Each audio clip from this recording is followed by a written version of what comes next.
Good evening all, welcome to the Pyramid Podcast where three lads discuss all things English football pyramid. On today's episode, Liverpool win the Carabao Cup versus £1 billion bottle jobs Chelsea. Everton have their point deduction reduced. What does that mean for the relegation battle? We'll review the key results in the Premier League as Arsenal and City win again. The Championship title race is alive following Friday night football between Leeds and Leicester, and we'll review the rest of the EFL action. And we'll finish with Lauro, who will talk us through Yeovil's defeat at Chelmsford, and it's Tomo's turn for this week's trivia question. I'm your host, Alex Murphy, and once again I'm joined by Tom Lawrence and Tom Gallagher. Boys, get straight to it with the Carabao Cup final. Lauro, Klopp said that it goes down as one of his biggest ever achievements and up there with the other titles that he's won, such as the Champions League and Premier League. Obviously brought the youngsters on in extra time. 3 young lads came on, and what resilience was shown by them. But in the end, Van Dijk who settled the tie. Yeah, for me, I just think that was a reflection of both Liverpool and Chelsea. We speak about Klopp quite a lot recently and how Liverpool are kind of moulded into this machine that it doesn't really matter what happens. He's got them firing on all cylinders and playing in a certain way and playing for each other and playing for the badge and playing with pride and all those sorts of things. And Chelsea was a reflection of their season or two over the last 18 months, which has been powder puff, which in segments look okay, play quite well sometimes, play really poorly at other times. And ultimately, there was only going to be one winner, even though Liverpool managed to win it with a team of under-21s on the field in extra time, which is absolutely unbelievable. And I'm not surprised that Klopp's given it the praise that he has, because it's no mean feat doing that, particularly at Wembley on such a big occasion where you'd think, even though Chelsea have got quite a young team, they've still got a lot more games in their legs than a lot of the Liverpool players had. And, Virgil van Dijk, come off the hour, it was disallowed. Come off the second hour, it was given. And it kind of was in the script, wasn't it? And he was their biggest player on the pitch and he managed to deliver the winning moment. And yeah, good for the Carabao Cup, because I thought it last season with Man United and Newcastle, it kind of had a big aura around it. And the same this season. It was a big game. Klopp's last season and Poch really needs a trophy. And there was a lot of attention around it. And all we can say is well done, Liverpool, because that is an absolutely brilliant trophy win. And hopefully, from Klopp's point of view, will kickstart the run into the season with the first of many trophies. Tomo, absolutely amazing for Liverpool, as Laura's just said, but just a word on Chelsea as well, because it looked to me and for everyone who was watching that Chelsea were knocking on the door to win it. Conor Gallagher had a couple of big chances, ball fell to Nkunku, other people had chance to win it as well. But what happened at full time? They absolutely crumbled across extra time. Yeah, it was a strange one, because the 15 minutes leading up to full time, when Liverpool made those changes and brought those 3 youngsters on, it felt like those youngsters needed a bit of time to get into the game, and that was Chelsea's big chance. And they had a couple chances, and sort of same story throughout the whole season. They just haven't got that elite level goal scorer that can finish those chances off. So it was a game of fine margins at the end. What I will say, Pochettino come out after the game and said that his team were almost looking forward to the penalty shootout as opposed to going to try and win it. And that was the difference between the two teams. Obviously, Van Dijk wins it in the 29th minute of extra time. So it was a set piece. So it wasn't the most exciting extra time. Extra times never are. But yeah, maybe just an example of where the two clubs are. I don't think, and maybe also an example of and a reflection of the two managers. Pochettino, for all his good qualities, I wouldn't put him up there with to have a winning mentality like a Klopp or a Guardiola or a Sir Alex Ferguson. He's obviously a very good coach and a very good, seems like a very good bloke to have as your manager. Just maybe not quite ruthless enough to get over the line. Obviously, time will tell on that. But look, the one thing I will say, just to touch on Liverpool again, is that the most annoying thing about Jurgen Klopp and that Liverpool team, apart from Andy Robertson, who is the most unlikable footballer on the planet, Jurgen Klopp has made me, a Man United fan, almost. I was quite happy that Liverpool won that trophy yesterday. I know you shouldn't really say it ever, etc. But I was happy for Jurgen Klopp. I was happy for those youngsters. and it basically goes to show that they are quite likeable, and that's the most annoying thing for me as a Man United fan to admit. One player who I thought came off the pitch terribly yesterday as well was the other left back on the pitch, Ben Chilwell. He got into it with Bradley in the first half, and then I think there was something where he had a go. I think it was Bobby Clark who was on for Liverpool in extra time as well, sort of like mouthing off at him.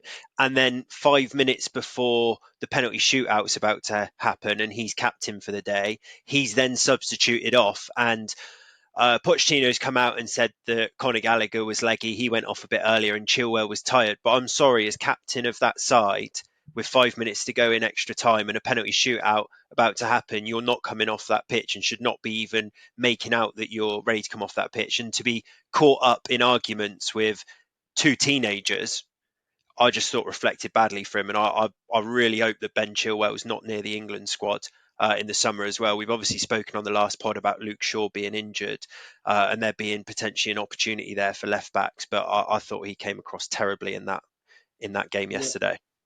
Yeah, it wasn't his best day, and like you say, like Conor Bradley got booked as well for that incident as well. But when you look at the replays, like Conor Bradley did absolutely nothing wrong. And Mike Dean said on the commentary, he said, "Oh, those things just happen where both players get booked for incidents like that." And it's like, well, actually, you've got to look at the incident like individually and say, well, Ben Chilwell was the guy, the aggressor in that situation. Conor Bradley did nothing wrong. I actually think what Conor Gallagher coming off was the moment for Chelsea because he was their driving force. I thought he was a really, really good performance from him. Okay, he missed a couple of the chances, but he's a centre mid. Sometimes you don't expect the centre mids to put away those chances, and he's not like a Frank Lampard type where he's going to get 10 to 15 goals a season. But when he come off, actually, I thought that was the change of momentum because he provided the energy, and it seemed like their energy completely sat from their legs when he came off. And I was quite disappointed in like the likes of Madueke and Mudryk. I thought you bring in those two players on. Okay, they are young, but you'd think they provide so much energy and going at both their fullbacks and like the young Liverpool players, but they just did absolutely nothing. And yeah, if I was, you'd be mega disappointed if you're a Chelsea fan because Liverpool were there for the taking. Rory Jennings, the Chelsea fans, I think, like called for basically Pochettino to go after that. He was like, that's one of the biggest kind of embarrassments in Chelsea history, which is probably a bit of a slight overreaction. But I do think that's a real missed opportunity for them. And Poch, I think, needed it more than anyone. I think he desperately needed a trophy to show a bit of progress, and there would have been no real better opportunity than that against a completely depleted Liverpool side. Laura, in the after the game, Gary Neville sort of said if Klopp was running a 400 metre as he's just gone round the first bend and got that first trophy after the first 100 metres, where do you think the end of this season ends for Liverpool? Is that going to be the highlight? I know we'll come on to the Premier League and you've obviously tipped Arsenal for the Premier League, but do you think that they can get a double, a treble with the Europa League and FA Cup? And do you think they will?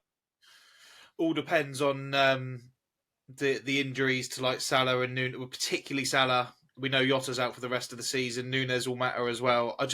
I was thinking that yesterday after the game. I was thinking he must be kicking himself, although there's not a lot he can do about it, that some of his best players are injured. Alisson's out as well at the moment. Because if he had a full fettle, just imagine Klopp's best 11 every single week going into every game with that under their belts, full of momentum, all charged up. You'd probably have them after that as favourites to win anything they're in. But they haven't. And that's why they ended the game with an under-21 side yesterday. And I think that's why they'll come up short probably in the rest of the competitions they're vying for. So maybe there was a little bit in that yesterday in terms of how much emotion was put into the celebrations because that might be the last trophy. And I think there's a good chance that it will be, but you can never write them off. We're talking about a team that, a Liverpool side that just managed to beat Chelsea over 120 minutes with an average age of about 16. So don't write them off, but no, I think that may end up being the last trophy for Klopp. Just quickly, I obviously Liverpool's average age yesterday was at no point in that game was lower than younger than Chelsea's. But look, put my hands up and admit that the young players that Chelsea have bought have basically amounted to £1 billion. So it's completely different when you're bringing on the McConnells of this world and obviously Clark, etc. when they've got 1 or 2 games under their belt. So I do appreciate that. And what I want to say, and the difference between the two managers, is when one of the youngsters was coming on, you see Jurgen Klopp giving him a big bear hug and almost like geeing him up for the game. And you can just imagine like the confidence that gives that young lad, whether he's 19, 20, 21, he's had 5 games, 10 games, 1 game, whatever it might be. And then you look at the likes of Mudryk and Madueke come on, they're not getting like that same love and adulation, I guess, or geeing up from Pochettino. I know they're different characters, the two managers, but I know who I'd prefer to play with or play for, and it's Jurgen Klopp. Yeah. I think that... Go on, Laurie. I was just going to say that referring to the youth in the Liverpool side, maybe not so much age, just age in the legs. Do you know what I mean? A lot of Chelsea's young players, like you've just alluded to, Tomo, 50 to 100 million pound players. A lot of Liverpool's young players are literally academy players that are being given a chance because everyone's injured. So two slightly different things, not necessarily age, just experience and what you expect from certain players, i.e. we'd expect an awful lot more from Caicedo and Fernandes than we would a couple youth players like Neil Dan's son came off the bench yesterday. That made me feel ridiculously old. Neil Dans, who I remember as a young lad playing for Colchester against Yeovil at Hewish Park, his son come on. I'd expect more from Mudryk, who played loads of Champions League football before, or Europa League football at the very least. So, no getting away from that one for Chelsea. And I agree. You don't need to overthink it. Look what Klopp's doing to his players on the touchline to rev them up, and look what Poch is. And I was quite supportive of Poch at the start of the season in saying that the problems at Chelsea won't be down to him. But I think he peaked at that Champions League semi-final win against Ajax with Spurs, and his stock has just continued falling ever since. And that's about 6 years ago now. So, long way back, I think. And sorry to jump the gun, boys, because we will talk about the FA Cup and we'll talk about the Championship later on. But Loro, Chelsea obviously 120 minutes in the legs, got Leeds in the week in the FA Cup, starting to get to the latter stages now. You must fancy Leeds to have, with their current form, a very good chance of progressing into quarterfinals. Yeah, depending on what team Leeds. I know this is a ridiculous thing to say because we're the Championship team playing against the Premier League team, but obviously we're right in the midst of an automatic promotion race and maybe even a title race in the Championship. So if he puts out our best side, I would be disappointed if we didn't beat that Chelsea team, to be honest with you, and I'd be expecting us to go through. But I can actually imagine us making some changes, so it'd be interesting to see there. But you're right, lots of game time in the legs of the Chelsea players, so it's definitely a banana skin for them, and very interesting game to watch. Win the FA Cup or get promoted back to the Premier League? Promoted, 100%. Cool. Tomo, Everton, 10 points deduction, put them right in amongst it in the relegation battle. News broken today that that's reduced to 6 points now. So they've kind of had almost like a 4-point bonus, if you will, which has taken them above Brentford and Forest. Is that it now for Everton, though? Is that kind of all of their charges sorted, or is there still that separate case with Forest and potential for additional charges and point deductions to happen in the future? Yeah, so this one is in with regard to the first charge of financial irregularities. They have got another hearing to come in a couple of weeks' time with regards to that second charge, which is alongside Nottingham Forest. So it's hard to imagine that Everton get 2 points deductions in the same season, to be honest. But if you remember rightly, the reason why they've been given this point deduction this season is because they requested to delay it from last season. So they've been deducted 6 points, which actually I think is probably fair enough. 10 points I always thought was a little bit too harsh, but maybe whoever's dishing out those punishments had one eye on the appeal and one eye on it probably getting reduced. So yeah, look, interesting to see whether or not the Forest and Everton second charge, and that whether the punishment comes in March. But the problem is we're in February now. We've got 14 or 13 games left of the season. Imagine if in a month's time, Forest and Everton get another six points, and they've only got 4 or 5 games to make up for it, or it just all feels very irregular, and just the process, I don't know. It's all a bit muddled in the air. But obviously, if you're Sean Dyche, Everton have really struggled lately. I think they've got 1 win in 9 Premier League games. So that 4 points that they've just gained immediately is unbelievable to them, because now they're 15th. I think they're 5 points above the relegation zone. Little bit of a cushion. So, and you can imagine as well the morale boost it will give the coaching staff, the playing staff. So look, let's see what happens. But those second charges for Everton and the first charge for Forest, all you want as a football fan is you just want it to get done quickly, so you know, and then you can move on and plan and all those sort of things. So yeah, look, let's see what happens.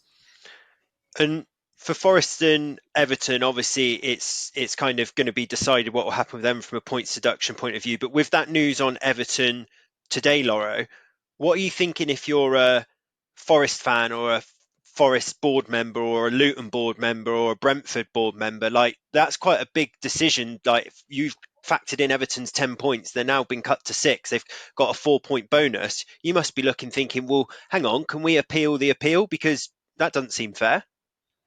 Yeah, you're exactly right. Luton, in particular, who are the ones sat below the relegation line that actually have a chance of staying up, they've been playing their fixtures, pricing into the equation that they're within a point or so of Everton or above Everton at certain times. So they might have been happy to take a draw and play in a certain way in certain games to try and see out certain results based on the fact that they were very close to another team who have now just leapfrogged 4 points up above them. So, hang on a minute. How can you allow us to go out and play football thinking we're in X position and then change it when we've got about 10, 12 games left of the season, meaning we've got a mountain to climb, when none of this was anything to do with us in the first place? I think it's absolutely horseshit. And I was reading up about it today, like how they came to 10 points deduction. I don't think Everton should have got a 10-point deduction, but make sure you get the decision right in the first place. I was reading through the Everton statement and they said, well, the punishment for going insolvent is 9 points. So they must have been murdering people to get a 10-point deduction. Who made that in the first place? Honestly, it's just absolutely catastrophe. Everton got it this season because they requested not to have it last season. How can they be requesting anything? It's a punishment. The reason they didn't want it last season is because they were banging trouble under Frank Lampard and all the rest of it, and managed to survive. So that affected every other team that went down last year, including Leeds. So the whole thing is a crock of absolute horseshit. I feel sorry for Luton, but I think the bottom 3 will go down now. What needs to happen? Because this sort of points deduction thing with these PSR rules it seems to be a relatively new phenomenon in the Premier League. What needs to happen is they need to have a procedure in place so that when teams break these rules at the start of the season, they get a 6-point deduction or a 3-point deduction, and then it's final. No appeals, no points. So then everyone from the start of the season knows where they stand, because that to me seems like the only fair way of doing it. And so the process needs to be slicker. There needs to be rules and protocols in place so that the punishment comes during the summer and at the start of the season, so that then you start the Premier League season with -6 or -10 or -9, whatever it might be, because these mid-season point deductions or appeals, etc., is just an absolute write-off for everyone involved. And Laura's right. If you're Luton, you'd be absolutely devastated right now. But in the same token, you're hoping that Forest and Everton get a point deduction in a couple of weeks' time. So it's a weird state of affairs.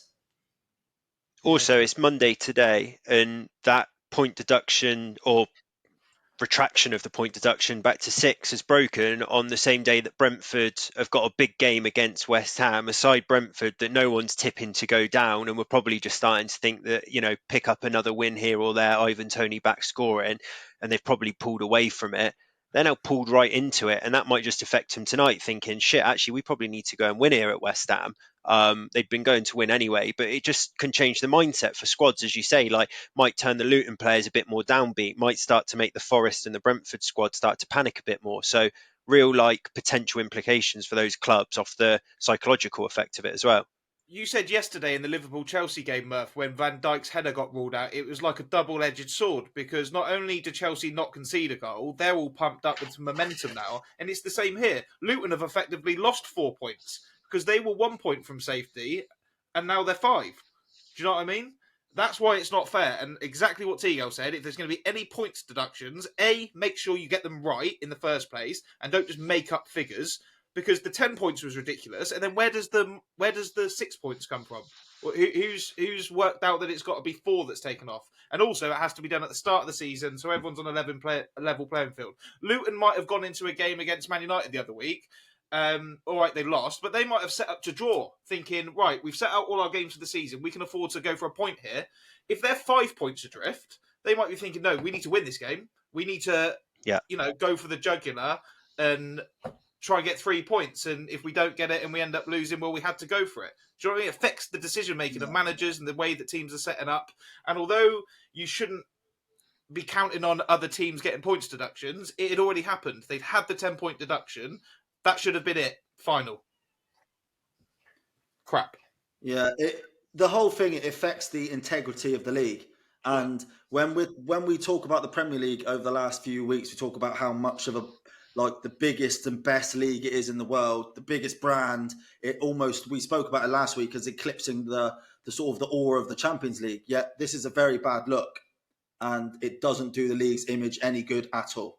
Whoever's making these rules up about the points deductions, I genuinely think it's a couple of geezers sat around a table with a pair of die, right, and they're rolling them, and they've gone, how much shall we give Everton points deduction here? And someone's rolled a 10, and his mate's gone, won't want to be you, but you've got to stick with it. Do you know what I mean? And then they've gone, nah, let me have another roll. And they've tried to bury their head in the sands, and everyone's gone, hang on a minute, 10 points. That's more than you get for insolvency, not being able to pay your debts whatsoever. All right, we'll go again. We rolled a 6. Will that do? And now everyone's like, oh yeah, that's all right, because Everton are 5 points clear, so everyone's happy with that. And Luton has stood there, miles out at sea, waving their hands for help, thinking, what have we got to do to catch a break? So, yeah, I feel sorry for Luton, and hopefully someone else gets a points deduction now, because they might as well make it up as we go along.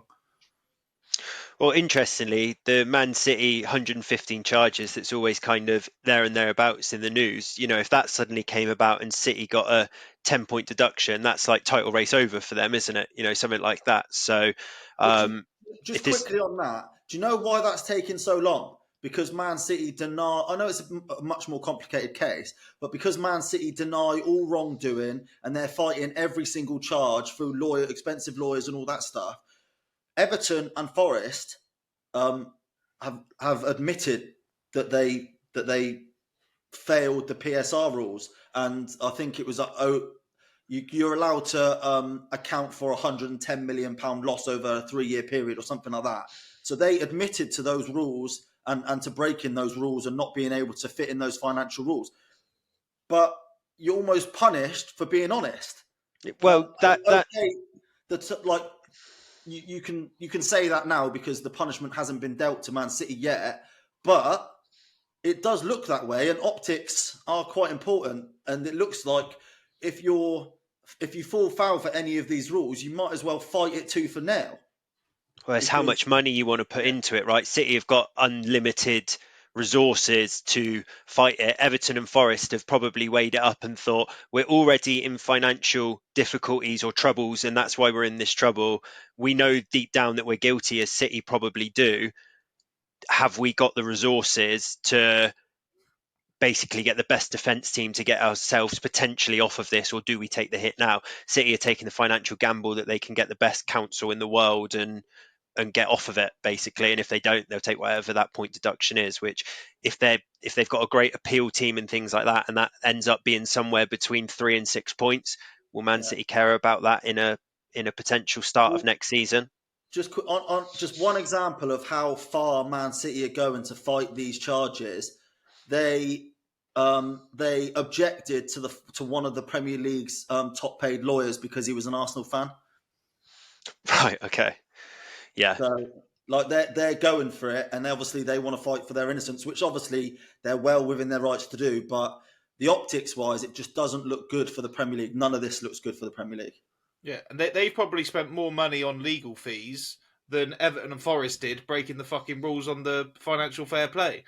Do you know what I mean? Because they can. So it's all backwards, isn't it?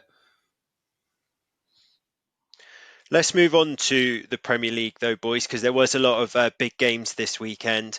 And Laurie, I want to start with Arsenal beating Newcastle 4-1. Thought they were absolutely rampant, Arsenal, and completely carved Newcastle apart. And as we've spoken about on the last couple pods, just seemed to be going to strength for strength, putting the ball in the back of the net and really peaking at the right time. Yeah, they look like a title-winning team to me. And I know you've got to do it on more than one occasion, but they have put a little run together now that looks ominous since the Liverpool win. And I was just watching that game thinking they've got the best two centre-backs in the world in terms of a partnership in Gabriel and Saliba. They can build from that platform. And when their strikers and when their forward players are firing on all cylinders like they were on Saturday, they weren't against Porto and came up short, but they were in the league on Saturday against a decent Newcastle side that may not have been in the best form, but you'll have easier opposition to play against this season. I just think they got that feel about them that they look like they think they're going to win it, which might have been the bit that they were lacking last year when they come unstuck and let City leapfrog them. They kind of started jittering, getting nervous and losing silly games like against Nottingham Forest and things like that at the back end of last year. So the biggest compliment I can give there is they felt like a team that think they're going to win the Premier League, and they played like it as well. And they blew Newcastle away, didn't they? Really impressive performance again. Tomo, on the other hand, though, Newcastle, they are starting to get back towards full strength. I know they still do have a couple of injuries, but their team's starting to look like the Newcastle side that was so strong last season and in parts of the start of this season. But they just look absolutely shot to me, and particularly defensively. I thought they looked so fragile, and I know they're tweaking a bit at the minute about what their strongest defence is and things like that. But I thought that was really worrying watching them. Yeah, look, there will be times that we can all get on the back of Eddie Howe, but especially they've had many sort of poor performances this season. But against Arsenal, I don't think you should really get on their case too much. Okay, they didn't really put up a good fight, but Arsenal were electric, especially in the first half. They took their foot off the pedal in the second half just because they could. I wouldn't be too downbeat on Newcastle based on Saturday's performance. The worrying thing is obviously the longer term trend where, okay, maybe 3 or 4 months ago, all the games were getting on top of them, the injuries, the suspensions, all of that stuff. It seems like all of those excuses that they were making at that time are starting to get a little bit easier, but it's just a squad bereft of confidence. And yeah, look, it's a very important end to the season for Eddie Howe, because if between now and the end of the season they start showing some form, start showing some encouraging signs, then maybe the owners might say, okay, we'll give it another year with Eddie Howe. But if they carry on this way and finish 9th, 10th or 11th and they still putting in these poor performances, then you wouldn't be surprised if Eddie Howe gets the boot, which I think will be, look, that's how football works these days. You live and die by your results, but I just think it would be incredibly harsh given how well he's done in his first 18 months as Newcastle manager. But it goes to show you just can't have a bad season anymore. If you have one bad season, you just don't get let off. You just probably get sacked. But like I said, he's got 2 or 3 months now to the end of the season where it's very important to start showing some signs of progress again.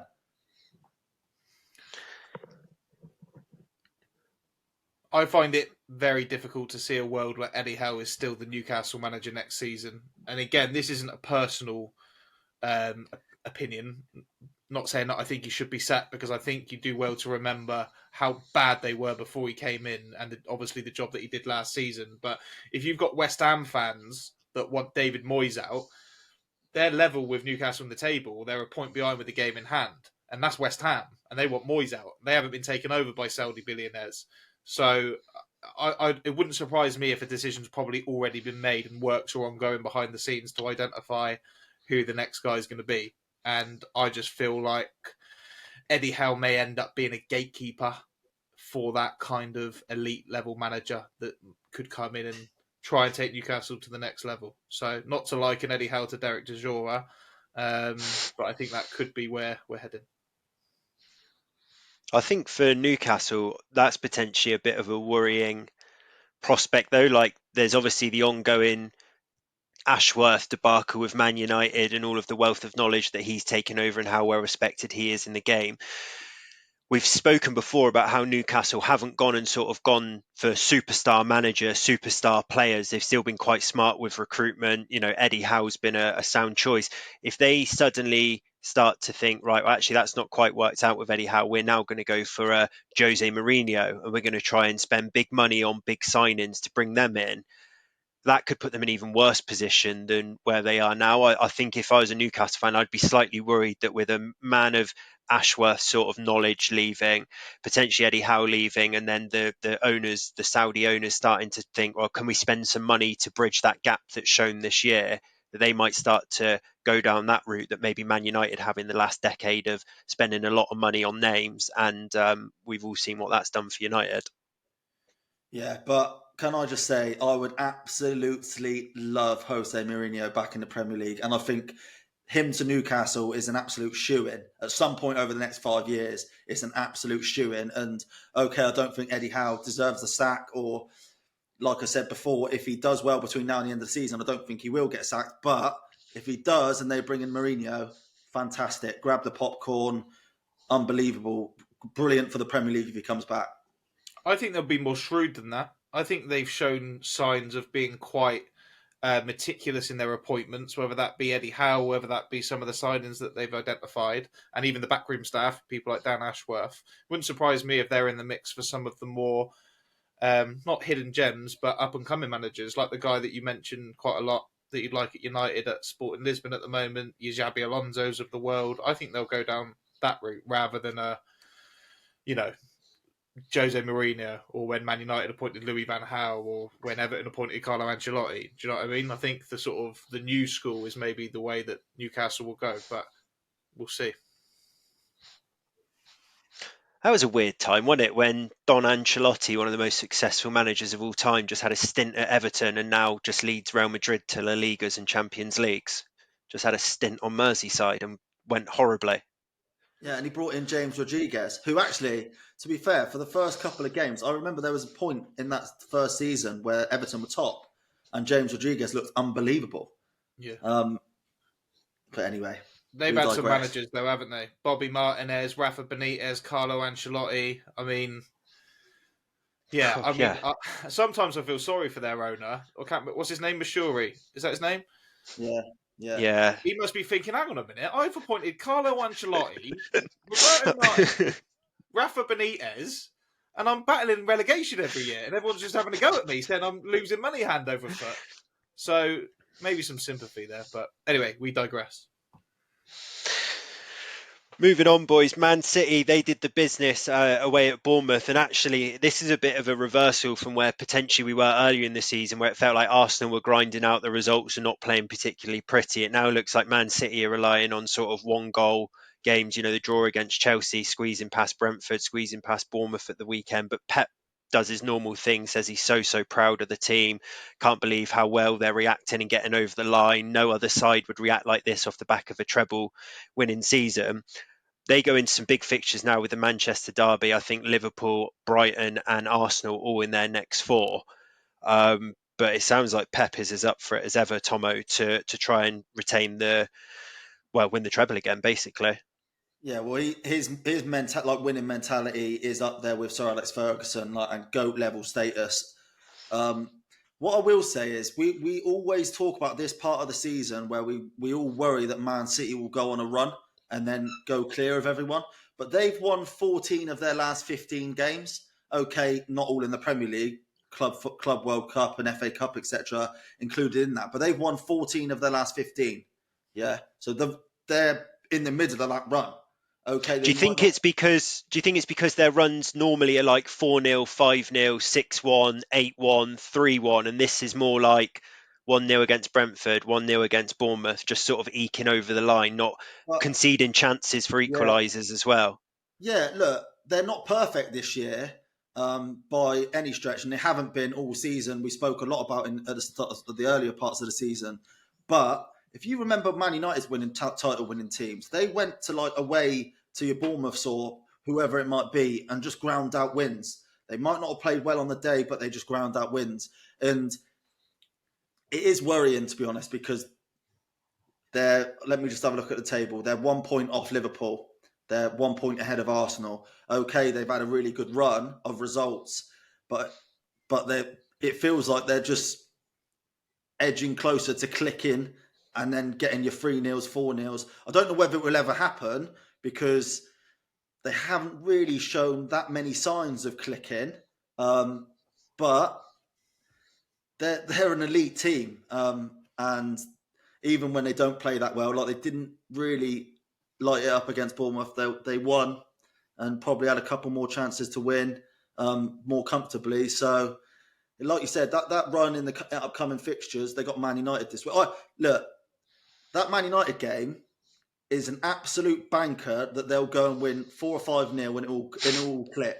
Because Man United are so easy to play against right now. We'll concede 25, 30 shots and probably lose 5 or 6-0.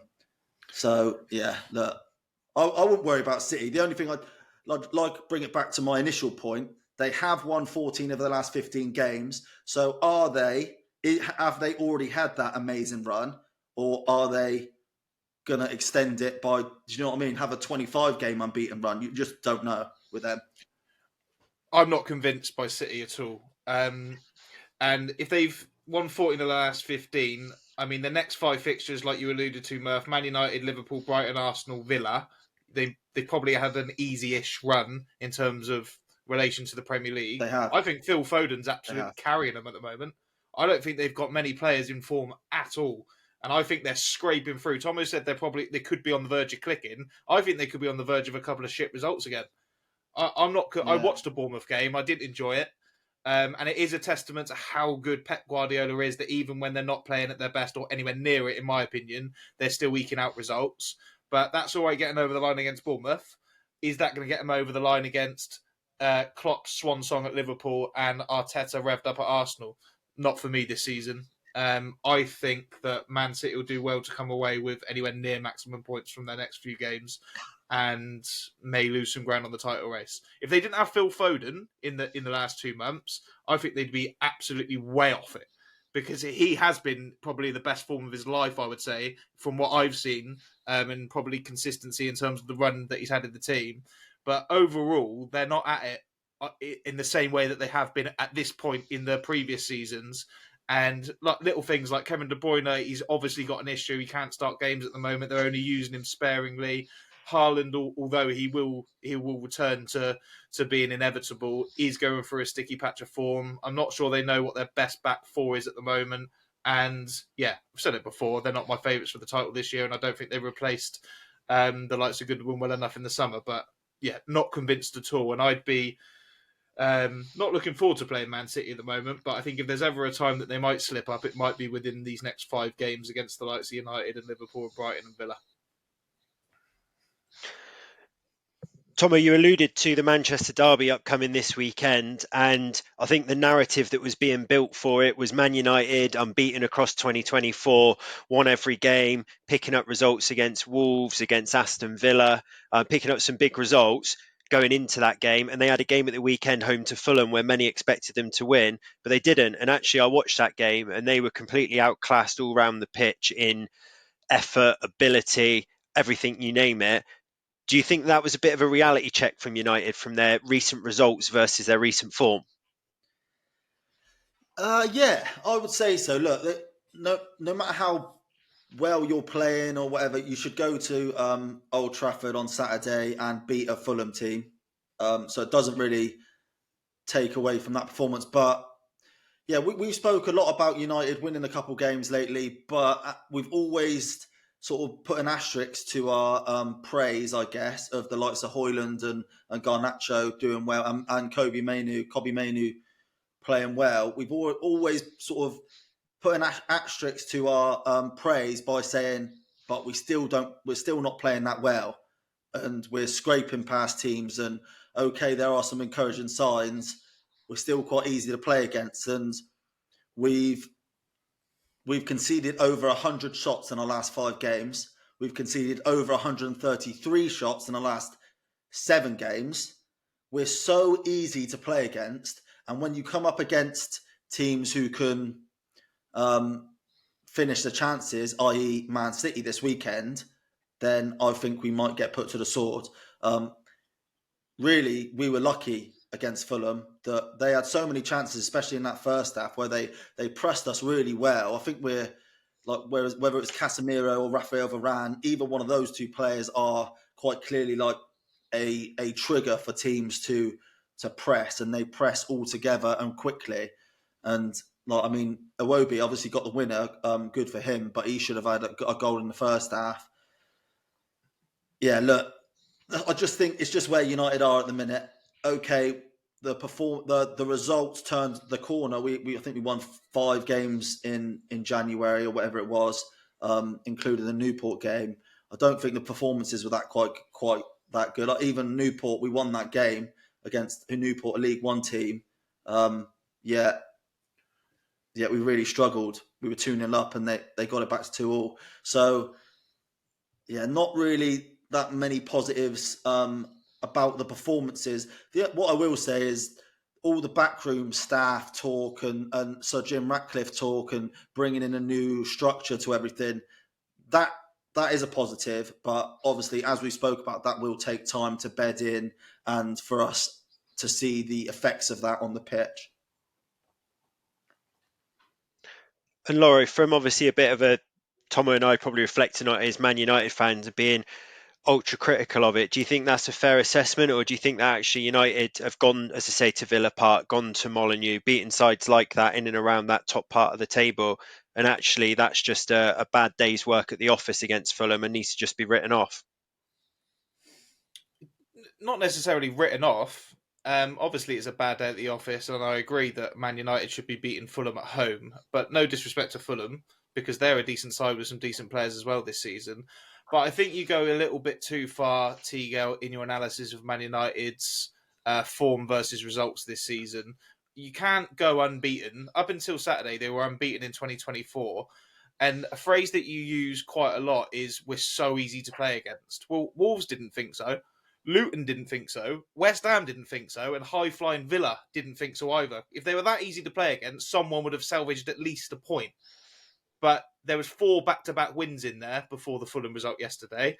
I'm not saying all the Man United fans should be jumping for joy at everything at the moment, but I think 4 back-to-back wins and being unbeaten in 2024, coupled with all the sort of movements in the backroom office, with Dan Ashworth possibly coming in, the guy from City, taking the reins of the sort of recruitment and director of football side of things, it's more positive than negative at the moment. So I just didn't want to come on this podcast today just because they've lost to Fulham at home, which okay is a poor result, and then just open up that bottle of negativity and shove it back down everyone's throats again. Because although United aren't scintillating and they're not at the level of maybe Arsenal, Liverpool and Man City, it's been a lot better this year, calendar year, in my view, as a neutral anyway. Yeah, Can I? go on, Murph, go on. No, go on, Tomo, you go. I was going to say, well, it's hard to argue with that because, look, it has been more positive. We've had a couple of players come back from injuries, but lately, Luke Shaw's been injured, Lissandro Martinez has been injured, and now, obviously, Højlund is out injured. So I think what's quite clear is that we just don't have the squad to deal with these kind of type of injuries. And when you look at the way Liverpool dealt with the injuries on Sunday, you look at every club seemed to have more injuries than ever this season. It's something you just have to deal with. And as a squad, we've been poorly assembled over the last 5-6 years, and we're just not capable of riding out these injuries and playing and performing to the same levels as if we did have our first 11 on. And look, we praised Man United over the last 5 weeks because they've won games, but we've always put an asterisk on those praise by saying, yeah, but they weren't that good. Like, yeah, okay, Højlund started to score again, or Garnacho found a place for himself on right wing. Rashford got a little bit of confidence on the left wing. Bruno, okay, maybe not playing that well, but United going forward were a little bit better, hence the wins. And obviously, you don't moan when you're winning, but we always asterisk that sort of praise by saying this sort of performance was coming and this sort of result was coming. It wasn't like you win 4 or 5 games and it's all rosy and the performances were there and everything's clicking. So, but there are things to be positive about. Mostly the takeover and Dan Ashworth coming in, Omar Barada. So I'm not going to sit here and slag everything off because there is hope. And as I've said many times on this podcast, all you want as a football fan is the hope that things will get better. So the hope's still there. Just the reality of this season is we probably are where we are, and the Champions League is way off. I agree with that. I've never thought United would be a Champions League challenge inside this season. I agree with the first part of what you said there, but not necessarily the second. They kind of contradict each other. I think you're right. You haven't got the squad capable of players like Luke Shaw, Lissandro Martinez and Højlund coming out and then being able to win games. And you're right. You should be good enough to beat Fulham at home without those players. But what we're now doing, well, what you went on to do, was then start saying, oh, we kind of saw this coming through that spell of 4 back-to-back wins where, okay, we played a bit better. And you're sort of making excuses as to why you were winning the games rather than saying, actually, when we had a lot of our best team playing, we're quite good and we're able to get results and we were pretty effective, which you were and you have been this season. But you are right, in my mind, in saying you just can't... I mean, the left-back one is Eric Ten Hag's fault all over, or whoever's making the decisions in the comings and goings, because how you can let the young lad go out to wherever he is, the one that was on loan in the Championship last season, lose Reguilon, Malacia is already injured, and just rely on Luke Shaw, who's been injured for, I think you said, 300 professional games over the last 10 years, that one's beyond me. There's no excuses for that. And there's lots of stuff that's been wrong with the management on and off the pitch of Man United for the last 10 years. We all know that, and there's still bits of that creeping in and seeping into even fixtures as recent as this weekend. But I just didn't, like I said, want to come and shine a negative light on what had preceded this Saturday, this calendar year, because I thought it'd been quite good. But you're quite right, not able to cope with big name players dropping out the squad at the moment. I also think that United, and we had Graham on, spoke about this last week. I thought on Saturday it was a lot of round pegs in square holes because Lindelof was in at left back and that's not his natural position. And it's not only not his natural position, he isn't very good there at all. He's not strong on his left foot. He's not quick. He's not dynamic. He's not a left back.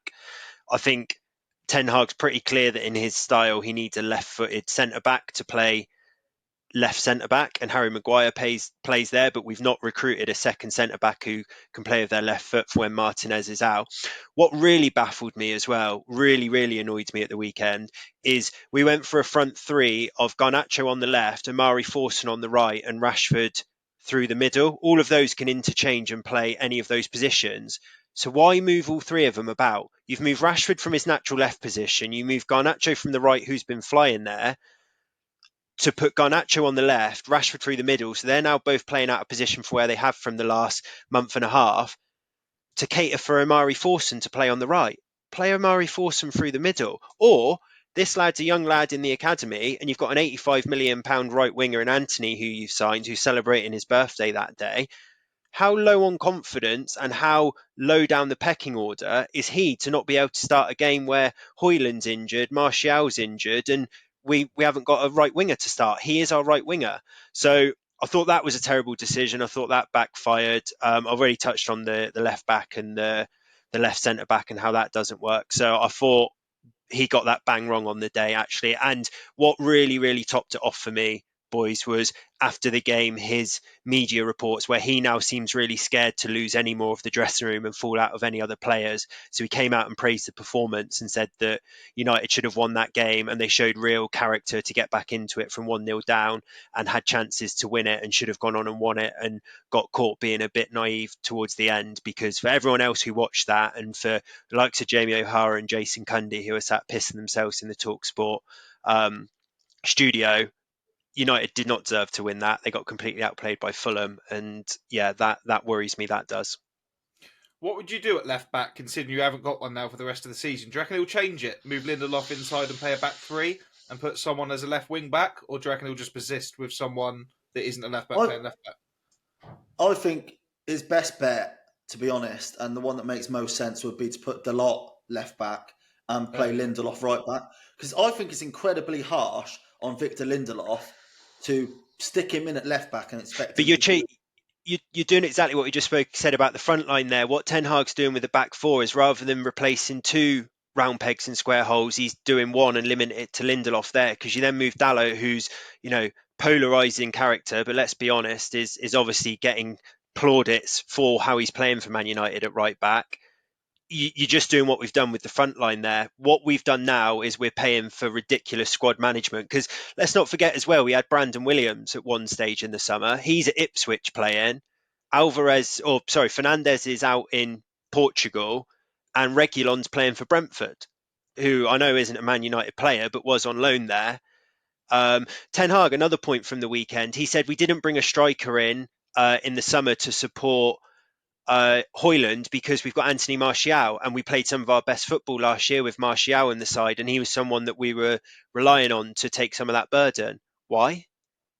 No, but he also admitted for the first time in public that the reason why we've still got Martial in the squad is because he's so well paid and we can't get rid of him. He's on 240 grand a week. There's no room in the squad to get another striker, especially when your second striker is on 240 grand a week and hardly ever plays.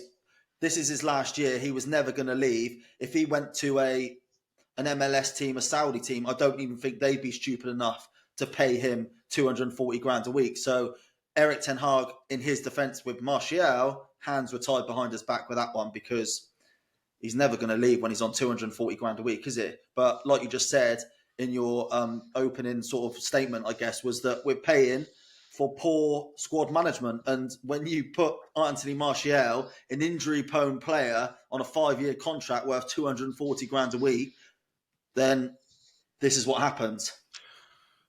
Just looking at your squad from the weekend, Diallo on the bench, is that Ahmad? Yeah. What's that foursome like then? Because I watched a lot of Ahmad last season for Sunderland, and he's a player, very, very good, who I think is a good Premier League player. Maybe not at the level of Man United just yet, but that foursome must be decent if he's starting in front of him. The news got leaked on Thursday that he was going to start Forson off the back of the Højlund injury. I put in the group chat Amari Forson starting this weekend, and that got leaked through the press. Apparently he's training really well, but apparently there's a side story with him that he's thinking about leaving Man United because of his lack of first team opportunities, a bit like Elanga, a bit like some of the other players. And I wonder if there was a little bit of that in it. But Ahmad, he has to go, allegedly asked to go back out on loan, was told no. Allegedly didn't go to the African Cup of Nations with Ivory Coast, who went on to win it and hosted it, because he was told that to knuckle down and try and start to break into that first team because Sancho's gone to Dortmund and Anthony's not playing. And now he's sat not getting any minutes. I think he got 10-15 in the end on Saturday and actually looked quite bright, if completely honest. But just really, really weird and poor squad management. And just a final statement on where United are at with their current injuries and squad issues, is that some people are calling for Anthony, our £90 million right winger, to play left back because he's left footed and defensive minded. So that's where we're at the minute from a squad point of view. One side who it's looking a lot better for now in the top four race is Villa, though. Villa beat Forest at the weekend. 2 goals for Dougie Luiz, another goal for Ollie Watkins. I'll be absolutely amazed if there's clubs not in for their players, but if they finish in the top 4 and have Champions League, there might be absolutely no reason to sell them for Villa. And they're just absolutely flying. And I think that's reopened the gap up to Man United now to 8 points. And with games starting to dwindle, I think that was a big weekend for Villa. And then just a couple other teams to mention as well for that is Crystal Palace won, first win for Oliver Glasner, 3-0, and Wolves also picked up a victory yesterday against Sheffield United as well. So good result for them. Laurie? Just a quick shout out to Ollie Watkins, because he has now got the most goal involvements in the Premier League, ahead of the likes of Salah, ahead of the likes of Erling Haaland. And when you're entering into that kind of company for goals and assists, it isn't a good season. That's a world class season. So, I mean, I saw a tweet go out at the weekend. It might have been one of T-Girl's accounts, actually, football tweet or something, or maybe not, saying, would you take Ollie Watkins with England in the summer? He's got to go. He absolutely has to go, doesn't he? He's the most informed English player in the world, other than maybe Jude Bellingham. But yeah, just to see him up there with Salah and Haaland, who are guys that produce ridiculous numbers, and he's ahead of them, is just incredible, I think. So what a season he's had.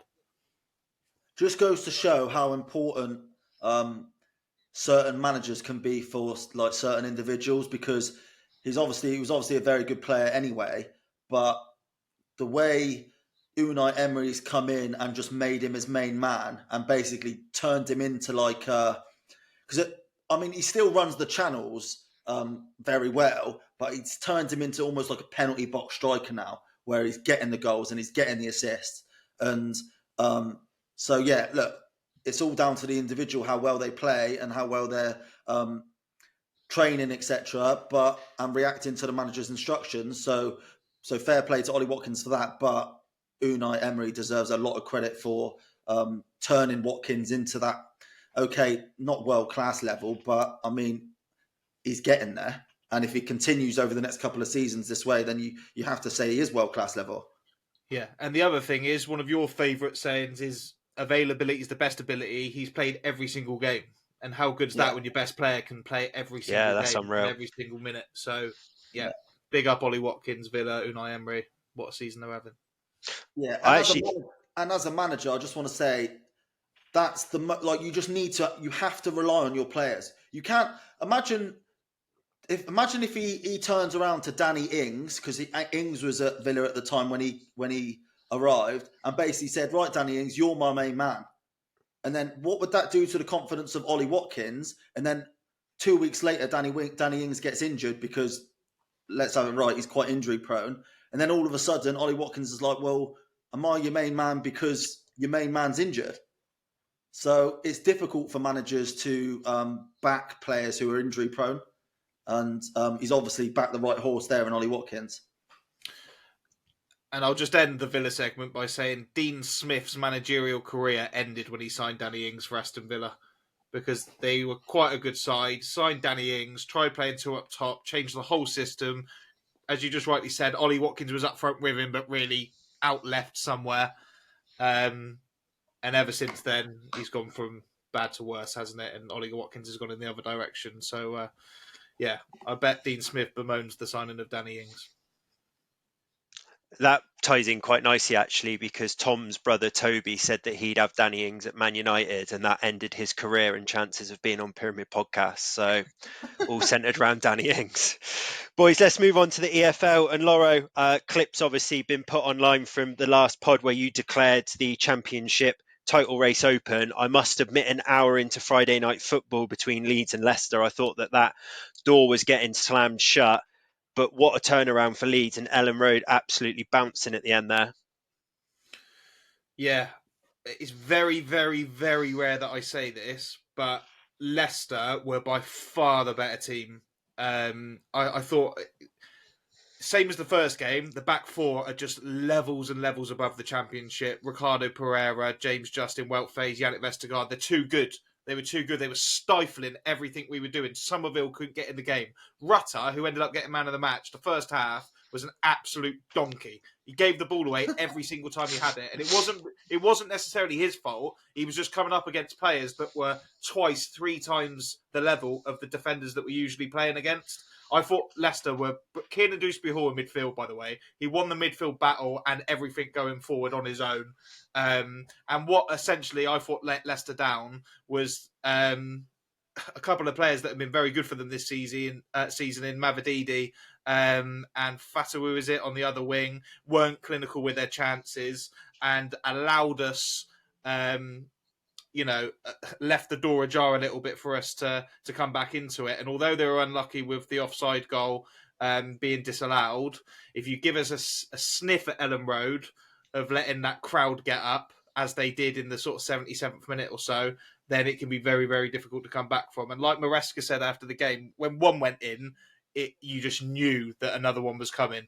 And to get a goal from each of our fullbacks and then a Dan James free kick, all of the substitutes from Daniel Farke being involved in all three goals was just a perfect ending to a night that is very, very un-Leeds. That never happens to us. Normally, we'd have played Leicester off the park and they'd have nicked it 1-0. So to come back and score those 3 goals and officially open that title race and cut the gap to 6 points was just absolutely salubrious to see. And let's see how both teams react now going forward in the next few fixtures. Yeah, it was a really good game. And the biggest moment in that game was the offside decision, because obviously come off the Leeds player into, I think it was Daka's path who finished, and it should have been. And if the VAR was in the Championship, it would have been allowed. But I don't even think Leicester fans would begrudge VAR not being in the Championship. Oh, because you win some and you lose some in those instances. What I will say, I was having a look at the some of the stats in the Championship, and it is looking pretty ominous for Leicester. Leeds' run. They have conceded the least goals, conceded the least shots, conceded the least shots on target, conceded the least XG in the whole of the league. And like Lauro said over the last couple of weeks about how important Saliba and Gabriel will be to Arsenal potentially winning the league, that platform that Leeds have sort of built with Roden and Ampadu at centre half, and then the two in front of them who are sort of providing that protection, that will be the most important thing if they go on to win the league. It's not so important really in the Championship because you had Southampton lose on the weekend. They look like they're struggling a little bit. Ipswich, okay, they won, but can they sustain the title challenge? So it's not so important really in the Championship who wins the league because it's just top 2 or nothing, isn't it? But really good for the Championship that Leeds won that game. And yeah, like you said, absolutely buzzing. What I will say, Ellen Road was absolutely buzzing. What I will say is there was a tweet that said something along, or you saw many tweets, something along the lines of, you never see scenes like this in the Premier League, the Championship's like the best league in the world, etc. And okay, granted, I have fallen in love with the Championship this season. Fantastic league, especially because it hasn't got VAR. But Leeds were in the Premier League last season. Leeds were in the Premier League the season before. We do see scenes like that. It's just Ellen Road. It's a special place. And once that momentum got going, they scored that first goal. Like Laura says, there was only going to be one winner. And yeah, it was bouncing. I think what Tegan's trying to say is the Premier League's a much better place with Leeds United and Ellen Road in it. So 100%. Yeah, I was just going to say, I absolutely buzz off like Man United going to Ellen Road or Leeds coming to Man United. That's an absolutely massive game. I'm not one of those fans who want all of my rivals relegated, apart from maybe Man City now with 115 charges. But yeah, Leeds, they add so much to the Premier League, and I hope they get promoted. I agree. And it'd be nice to see Daniel Farke given another chance after 2 failed stints with Norwich, maybe with some more forward-thinking owners and backers in the 49ers. Be a very interesting thing to see. However, we need to get there first. But Huddersfield next. Could it be 10 in a row? I think it probably will be against the Terriers. But one thing I'd just say, going back to that VAR point, is that I don't think we've had like Leicester fans ringing up saying, oh, if it was for VAR, then we'd have been 2-0 up and we'd have won that game. I think it's more they've just concentrated on the chances that they missed. There was a a ball that I think Dewsbury Hall put Daka through in the second half, and Daka sort of took a shot with his right foot. It looked really weird because it went off at a horrendous angle, was nowhere near the target, and Dewsbury Hall's like arms up in the air, hitting the ground. And when you haven't got VAR, you don't blame your results on VAR or tight offside calls that haven't gone your way, because it's not there and you don't want it. So you think about Leicester will reflect on that on chances missed, not the fact that if there was VAR, the ball would have been called as not coming off of Chowdhury's front and coming off of Ruter's. But it feels so much better being able to moan about a decision that's been made by the linesman, by the referee, and it's just, that's the decision. Okay, we can argue whether it's the right decision or not, but that's the decision. When it comes to VAR, you're arguing about people in VAR rooms looking at 15 different angles and still getting a decision wrong. And then it becomes like and also you've wasted 4 minutes of you watching TV or watching the game, and it's shite entertainment. So also the ability to celebrate a goal as a fan in the moment. We beat Villa 2-1 United, and the first thing I put in the group chat for both goals was I thought that Højlund was offside from the Maguire flick on, and the second goal Kobbie Mainoo gets past the ball before Dalot whips it in, and I thought he might have strayed off. Because you get burnt like a chance where Garnacho scores at the Emirates and you think you've just won there, and then it gets pulled back and the momentum shifts because Arsenal haven't conceded and you lose 3-1. You don't have that in the Championship. The ball goes in the back of the net, the player looks to the official, and if he carries on celebrating, you know you've scored, which is the best feeling. Yeah, I really, really, really wish we could reverse time to 8 years ago before VAR existed and just never implement it. Indeed. Only implement it for offsides and goal line technology, completely objective things. Couple other results from the Championship to reflect on. Ipswich won 3-1. They're actually level on points with Leeds now. I feel a bit sorry for Ipswich. I think they've almost been written off in the title race and in the promotion hunt, and it's now down to the 3 teams that got relegated last year to go straight back up, but they keep chipping away, and fair play to them. Big result for them. But Tomo, Southampton lost against Millwall 2-1. Millwall did the classic thing of sacking their manager and then going and picking up 3 points. Seems to be the best thing to do if you want to win. But apparently boos at St Mary's at the end. Now, we've had Southampton in the Pyramid Pod Cup holding it for about 20 games in a 25-game unbeaten run. How on earth are we at the stage where Southampton are being booed? Yeah, look, it's a strange phenomenon, really, but like we spoke about a lot, Russell Martin plays this like possession style football. Like they had 81% possession against Millwall, and really in the second half they resorted to long range efforts, a couple of half chances. They had a really good chance, Adam Armstrong in the 88th minute to equalise, but it was a really good save from the Millwall keeper. And look, I'm not saying that the fans are well within their rights to boo, because I think they've been on like a club record-breaking unbeaten run. They've now lost 3 out of the last 4 games. They did something similar at the start of the season where they lost 4 on the bounce, and they reacted to that poor run with that 25-game unbeaten run. I guess the form of Leicester and Leeds have almost heightened that expectation for Southampton and that almost desperation for points, where these drop points are massive now because Leicester and Leeds are streaking ahead. So, and like I said at the start of it, the style of play, it's very possession based, and okay, that's fine when you're winning and you're passing teams off the park, and it's quite Louis van Gaal style, side to side. You're not penetrating quickly, and it's not very exciting. But when the results turn, it's quite easy to then get a bit of negativity about it, and that's what happened at Man United with Louis van Gaal. I'm not comparing Russell Martin to Louis. Well, I am comparing him to Louis van Gaal, but the boos, it is harsh, but they're on a bad run, and Leeds winning has exasperated that gap and potential to not get promoted. So it's a tough one for Russell Martin, but it's a big challenge now to get promoted with Leeds and Leicester doing so well. Leeds doing so well. Leicester have obviously lost their last 2. brilliant title race, and I'm sure Southampton will be back. A blip losing 3 and 4, but they've got some really good players. But I tell you where there might be some booze creeping in, and we sort of half mentioned it last week, and I was shut down a little bit. But Middlesbrough have lost 2-0 at home to Plymouth this weekend, right? They're 13th in the league, -2 goal difference. They've lost more than they've won, and they're now closer to the relegations than they are the playoffs. What are we saying on Michael Carrick there? Because there are a lot of teams in and around them there. I'm looking at Swansea, Blackburn, Bristol City, Sunderland, who have all chopped their manager for doing probably not as bad as what they're doing right now. Is he living off borrowed time, or are Middlesbrough going to give him to at least the end of the season, the start of next? I think they'll give him the start of next season. I think there's a lot of context that have gone into their struggles, especially I think they lost their first 7 games, didn't they, this season?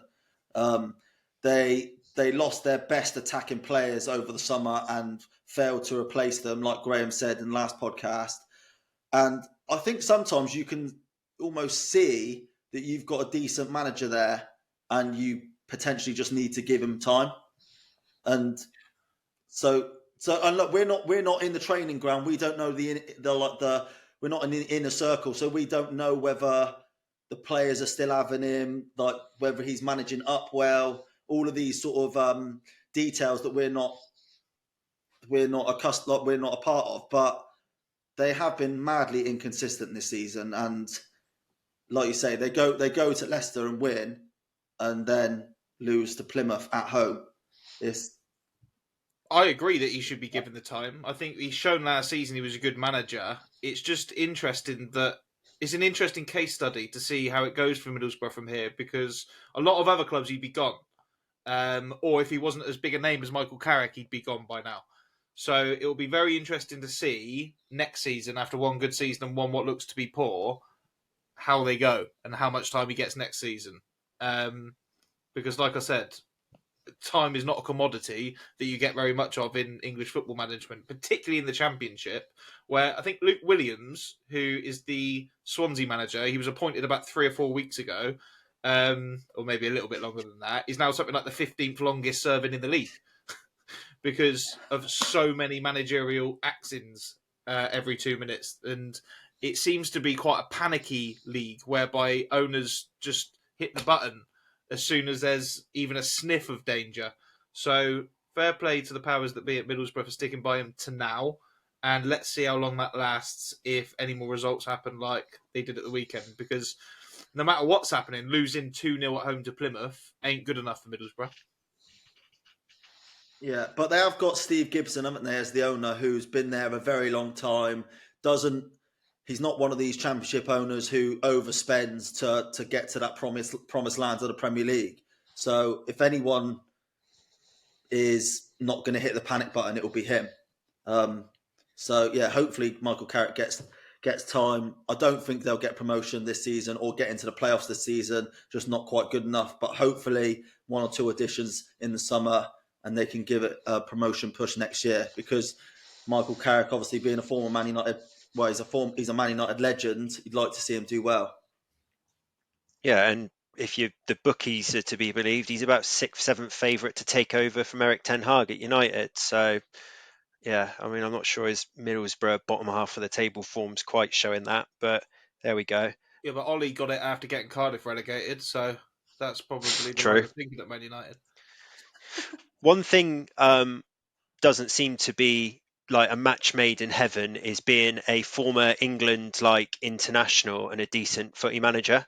Like Steven Gerrard, no. Frank Lampard, no. Wayne Rooney, absolutely not. I think Paul Scholes went and did a stint at Oldham, didn't he, that went tits up.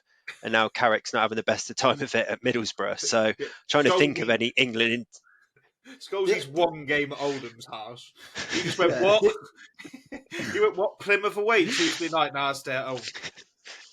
The only thing I will say, right, I think the one thing these guys have in common is that they've all made their money as a football player, like enough money to never work again. So they almost don't need the ag of being a manager. And when they go into that managerial role where it's 24/7, 7 days a week, like it's it's non-stop and it's pressure all the time. I think the one thing they all have in common is they probably just think, do we fucking need it? No. Well, yeah, I kind of get that, but I think it's just sometimes some managers can't put their ego at the door where they're better than the players that they're coaching or played at a higher level and able to portray their message. Because Pep, I'm sure he made plenty of money in football, albeit it was about before the mega riches, but he's done it. Zidane, he was a fairly good player and earned a fair amount of wedge. He's won a few Champs League. So I think it just comes down to ego Individual. sometimes. But then Yeah. sometimes it's like players who play at a slightly lesser level in football seem to be able to portray their message and do better. You think of the likes of Klopp. So, yeah, interesting point though. I'm going to have a think if there's any former England internationals who've gone on to have really successful managerial careers. Gareth Southgate? Well, TBC in the summer. Yeah. Couple of other championship games, boys, just to reflect on. So QPR, they actually retained the Pyramid Pod Cup, so they won 2-1 against Rotherham. Actually helps get them out of the relegation zones, and I think moves Stoke into the relegation zone. So not looking good for Schumacher at Stoke, but Did you? Chris Willock Yeah. scored the winner I there. was just going to bring up that the QPR. I don't know if you saw the day before that game. I think he's a right winger, Elias Chair, got sentenced to a year in prison in Belgium for assault. And I was like, obviously it went viral because I think he stomped on someone's head or cracked their skull or something. And anyway, you get to Saturday afternoon and he's starting. Yeah, he set up Chris Willock. Yeah. And not only is he starting, he made the mistake for Rotherham's first goal, had an absolute stinker, and then he stayed on the pitch and set up Chris Willock's winner.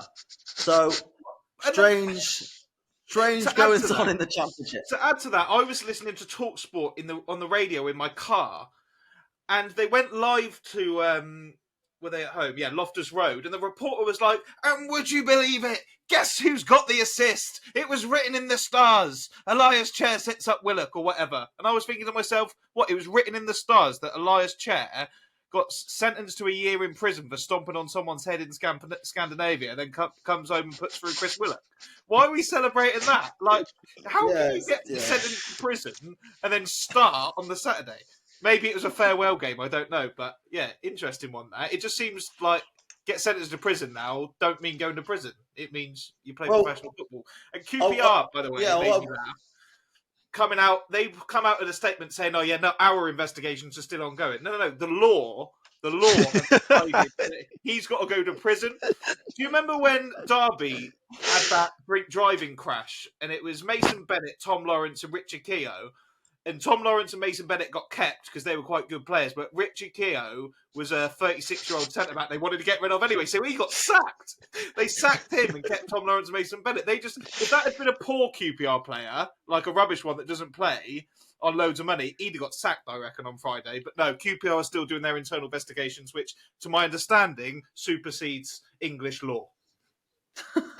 Yeah, well, he got sentenced to jail in Belgium. So I wonder what the extradition rules are in between England and Belgium. But in that case, either way, the internal investigations at Queen's Park Rangers certainly supersede the law in Belgium for sure.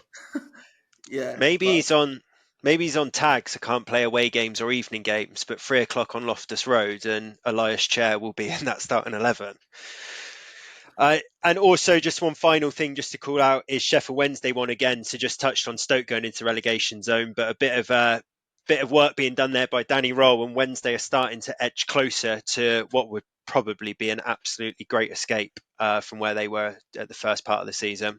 Yeah, so just to build on my apology of last week of those two managers and those two clubs, they've both gone and won on the weekend. So well done, guys. You've made me look very stupid. Stoke City, by the way, I mean, that is just the impossible club. They can't buy a result. They can't buy a decent manager that can get results there. And they haven't been able to for years. I mean, they've got Steven Schumacher in there at the moment, who was very, very highly thought of at Plymouth and did brilliantly getting them promoted and winning the league in League One last season. And not even he can get a tune out of any of them. And if anything, it's got worse. So, I'd hate to be a Stoke fan at the moment. Hate it. I mean, we've spoken, haven't we, about the perception of Hull and West Brom always winning and Sunderland always winning. Stoke have done quite well to remain in the Championship for 5 years after losing every single game 2-3-0 and be booed at a half-empty Britannia, or Bet365 Stadium. So maybe it's kind of time for them to go down and reset. I saw a news article this week saying Alex Neil would be open to return to Sunderland. I thought, I bet you would. That Alex Neil got Wouldn't we all? Alex Neil came in after Lee Johnson and finished the job of getting Sunderland promoted from League One, and then Stoke came in, offered him a bit more money, and he went there. Obviously, absolutely shit the bed all over the place at Stoke, and has led them into a team that are facing relegation now. And now he's open to returning to the Stadium of Light. Well, I bet you are, Alex, but I think it's League One for you, my friend. Just quickly on Sunderland and my love for football documentaries. Season 3 of Sunderland Till I Die is out, and Alex Neil was on there, and he come across very well. Shout out, please, everyone watch it. It's very good. Boys, we move on to League One. Some results just to cover. Blackpool absolutely demolished Bolton 4-1. They're well in the playoff hunt now, Blackpool. Great result for them. Nathan Jones is... Go on, Tomo. Just a quick one on that Blackpool result. I don't know if anyone watched the highlights, but I did. And that Karamoko Dembele, who, if I remember rightly, went viral on social media in 2016, 2017 as a 13-year-old Celtic player who was playing for Celtic under-20s and Scotland under-16s. And he was balling. And it seemed like he was going to be the next Freddie Adu, if you remember rightly from that Football Manager wonder kid. Obviously, a long time's passed since those viral days of him being a 13-year-old playing upper levels. But I think in that game against Bolton, he had three. He was basically instrumental in every single goal. And I was having a look at his stats for Blackpool because he's gone off the radar a little bit since leaving Celtic, and he's got 10 assists in the league this season. And he's 21 years old now. He's still. I think the problem with him always was he's quite slight and very short and small. So maybe his sort of better days will be ahead of him when he fills out and gets a bit of more of a man's body. But he seemed to have found a bit of a home up at Blackpool. He's on loan at the minute from Stade Brest. So yeah, nice to see him doing well after obviously him going viral 7 or 8 years ago when he was a 13-year-old, and he certainly played well against Bolton on the weekend. Yeah, and that's not a news cycle. If any scouting department out there now can pick up a 13-year-old anywhere with the surname Dembele, we've had Musa, we've had Usman, we've had Siriki, now we've had Karamoko. If that's his surname, he's going to be a player. So get on to whoever's got a Dembele in the youth academy somewhere. I'm sure there'll be one plying their trade out in France or something. Great win for Blackpool. Charlton drew 0-0 with Portsmouth, another step in the right direction for Nathan Jones, and I fancy them to go on and pick 3 points up soon. Sounds like he's starting to get a little bit of a tune out of them against Portsmouth, who are right up there at the top, and Barnsley beat Derby. And Lauro, I actually saw an ACCA that you had on at the weekend had Barnsley in it to beat Derby, so you must have predicted that one and fancied them at Oakwell to pick up all 3 against Derby. Yeah, well, they're just a good side, aren't they? Sometimes if you have like 4th v second, you just go with the home side, don't you? Because it's just because you're a Derby doesn't mean you're going to go to Oakwell and overturn a Barnsley side who are only 3 points behind them in the league. So, yeah, I did fancy Barnsley. One team I'll never be betting on again, those Port Vale. I think you were involved in the same bet, Murph. Both teams to score, 11 out of 12. All Port Vale had to do is stick the ball in the net at home against a thankless Lincoln side, and they lost 2-0. So that's the last time Port Vale will be involved in any of my accumulators. Yeah, I mean, that's the Darren Moore effect, right? I don't know what part of their 10-game unwinning run that I fancied them, but I didn't even need them to get a point. I just need them to put the ball in the back of the net. But there we go. I don't know if we spoke about it on the podcast or outside the podcast. Did you boys see how long a contract he had? Too long, isn't it? 5.5 years. Yeah. Just baffles me, some of these decisions. I thought that was a weird job for him to... I thought it was a weird appointment and a weird job for Darren Moore to accept to go from Sheffield Wednesday, Huddersfield, two kind of championship-size Yorkshire clubs, to then just accept Port Vale 2 weeks after being sacked, you think to yourself, how have they done that? But they've obviously given him job security for the next 5 years for a manager who's been, in my opinion, found out a little bit. I mean, I think I've said before, the Sheffield Wednesday fans weren't that keen on him last season, and that he ended up having that ridiculous game against Peterborough where they come back from 4-0 down in the playoffs, but didn't last very long in the Championship and then was pretty woeful, I think, for Huddersfield. I'm not sure what part of his recent managerial showings have made Port Vale think he'll be the man for them, but I don't want to be too harsh. Comes across a really nice guy, but yeah, I'm not sure. And certainly hasn't got the strikers putting the ball in the back of the net, that's for sure. No, he does not. Elsewhere in League One, wins for Peterborough and Stevenage, well in amongst it in the playoff positions there for League One, but Oxford did lose. And then just into League Two, shout out to Mansfield. They won 5-1 against Salford. They're actually now top of the table. Stockport have been top for months and months, it feels like, but Mansfield top now with a game in hand, albeit we have always said points on the board versus games in hand, but chance there to build a little bit of a lead in League Two there for Mansfield. Gillingham beat Wrexham 1-0. Gillingham are now into the playoffs as well, so they've snuck into it. A couple of pre-season bets that were put on are reliant on Gillingham going up, so nice to see them moving in the right direction. But Stockport, who were top, they dropped some points. They drew 0-0 with Swindon. They've actually only won one in their last 6 league games now, Stockport, so just maybe we talk about sides at this time of the year coming into form at the right time to climb into the playoffs and go up through it, but Stockport just hitting the wrong form at the wrong time there, and they'll need to stop the rot there if they still want to go up automatically. Just on that, Murph, actually, we spoke a lot about how mad League Two is, and I had a look at the form table because it does seem like quite a lot of the promotion contenders are struggling a little bit lately. And obviously, Stockport, 1 win and 6, they're 19th in the form table. You've got Wrexham, who are obviously going from promotion as well. They've lost 3 of their last 6 games. They're 16th in the form table. Notts County, who we spoke a lot about, obviously come up with Wrexham last year. They're 21st in the form table, having lost 4 of their last 6. They're out of promotion contendership at the minute. And then Barrow obviously had a really good season. They're 22nd in the form table, and they've lost 4 of their last 6. So what's that? 4 or 5 promotion teams or promotion contenders that I've just mentioned, all having fantastic seasons up until about 6 weeks ago.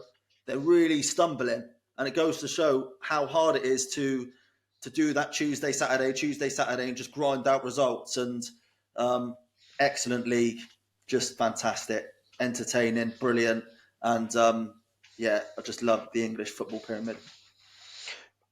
Just on form though, Mike Williamson, Lauro, I know another podcast tweeted this, but 17th of October he was appointed at MK Dons. In that time, he's got 42 points. No side have got more points in that time. At the weekend, they won 3-0 against Newport. They're into 5th place now, and they're 3 points off Crewe, who are in that 3rd automatic promotion position. So things looking up for the Dons, and what a start Mike Williamson's made to league football life. Yeah, well, he's a really good manager. I saw a lot of his Gateshead side in the National League last season, and he's one of these sort of forward-thinking, expansive football coaches that everyone wants nowadays, and it seemed a good fit when they appointed him. But I couldn't believe that when I saw that he'd picked up more points than any other team in League Two since October. That just goes to show the sort of up and down nature of every team in that league, because it doesn't even feel like they've been... It didn't feel like he set the world alight there. And they're only 5th now. They couldn't have been that far off 5th when he came in, you wouldn't have thought. I don't mean they were that bad under Graham Alexander. So I might be wrong. Maybe they were really struggling. But I was really surprised to see that. And I thought maybe like a team like Crewe would have been top in that table. But obviously not. And yeah, I mean, MK Dons are, although they're a bit of a franchise football club, they're too big to be in League Two, really, aren't they? Yeah, but you say that. But I watched the highlights and... Okay, yeah, it was a great performance, and they beat Newport, who we spoke a lot about in the last podcast, who were banging form. They beat them 3-0 comfortably, but the stadium's empty. Yeah. And it's honestly like a hollow shell of a football club. It looked horrendous. So I don't really... Okay, he's done a good job, but I don't want them promoted. No offence to MK Dons fans, but it just looked hollow, is a good word to describe it. Outside of the Footy League boys, we've got midweek action starting tonight as the FA Cup returns, and Maidstone, who we obviously spoke about, went and won at Ipswich last time out, and a National League South team still in the FA Cup. Not the dream tie, but they do play tonight away at Coventry, and potentially if they've beaten Ipswich, they'll be looking at Coventry, who've lost a couple of games recently, as a chance to get into that quarterfinals. And if Maidstone get into the last eight, then what a story that will be. Yeah, but just another example of how piss poor the FA Cup's run. They're playing tonight on TV, going up against West Ham and Brentford, who are also on TV, playing in the Premier League. It just baffles, it honestly baffles me. Why would you put an FA Cup game, a Maidstone as well? Okay, I'm glad they're on TV, but why would you put it up against a Monday Night Football? Strange. I think they've been desperate to get that game on TV, but there's Tuesday and Wednesday night games where they put, I know it's not great fixtures, but Man United on terrestrial TV are going to be on TV. So they're on TV on Wednesday against Forest. So I think they're rewarding Maidstone with a TV slot and moved it to Monday. But that would just be my opinion. Laura? For me, hoping for a Coventry win tonight. Maidstone United have gone so far down in my estimations as a football club, and it's down to a couple of individuals at the club who have let the city or town of Maidstone down dreadfully. Following Yeovil Town's visit there last month, there was some sort of handbags between the two fans. Some not so savoury chants from Maidstone, but I'm sure equally as bad from Yeovil at the same time. But however, their directors decided to come out and issue a statement saying we're going to think about banning teams like Yeovil Town bringing fans with a history of poor behaviour from their supporters. And it was met with a huge backlash from the football community. I would imagine those directors have been fired or relieved of their duties at Maidstone United ever since. And the fans were really, really embarrassed. Even the Maidstone fans were like, blimey, that's hard to watch and hard to read, even from a Maidstone point of view. So appreciate that from the Maidstone fans, but their directors have really let them down, and they deserve to go out the FA Cup tonight. So play up Sky Blues, up the Coventry, and hopefully we'll see you in the next round of the FA Cup. Wow. Touched on Chelsea versus Leeds and that Coventry versus Maidstone game there, and I just alluded to Forest Man United being on TV on Wednesday. The other games left in the competition are Liverpool versus Southampton, Blackburn versus Newcastle, Bournemouth Leicester, Luton Man City, and Wolves versus Brighton. So the prize on offer there, a place in the last 8 quarterfinals of the competition where it starts to get really serious. Laurie just touched on Yeovil there. And their game against Maidstone, which I think was probably their last loss, was it? Yeovil lost at the weekend again against Chelmsford. I know a couple of suspensions, a few injury issues, so a game that we both said we'd probably have taken a point at as Yeovil fans, but did go on to lose the game. Yeah, just got pipped by a side that's in good form at the moment. They're second in the league now, Chelmsford, after that win, but that only moves them within 12 points of Yeovil. So it was one that we could afford to lose, but it's not one that can be setting the tone for any kind of dampening of the form going into a tricky few fixtures coming up now away from home against Farnborough and Averley. So they're allowed that. You're allowed to lose every now and again, particularly when your best player is suspended and all your goal scorers are injured, but that can't set the tone. We need to bounce back and beat Farnborough on Saturday. So well done to Chelmsford. They're a good side. They're one of the better teams I've seen at Hughes Park this season. We drew earlier on in the year. And good luck to them in the playoffs. Great stuff. And then, Tomo, just come to yourself finally. You are up for this week's trivia question, so let us have it. Right, yeah, let's hope I go viral like Laura's one last week. But, right, okay, so Gareth Barry turned 43 years old on Friday, and he is the man with the most Premier League appearances of all time. He has made 653 appearances in the Premier League. What I want to know is who else makes the top 5 all-time Premier League appearance list. So I've given you number 1, Gareth Barry. And what I want to know from the listeners is who else makes the top 5. Great stuff. Well, get in contact with us, guys. Let us know who finished in second, third, fourth, and fifth in those appearance lists for the Premier League. Boys, that's all we got time for. We'll be back on Thursday, where we will reflect on all the kind of midweek action, including the FA Cup. Look ahead to the weekend action as always. But boys, been a pleasure. Cheers. Cheers, boys. 1, 2,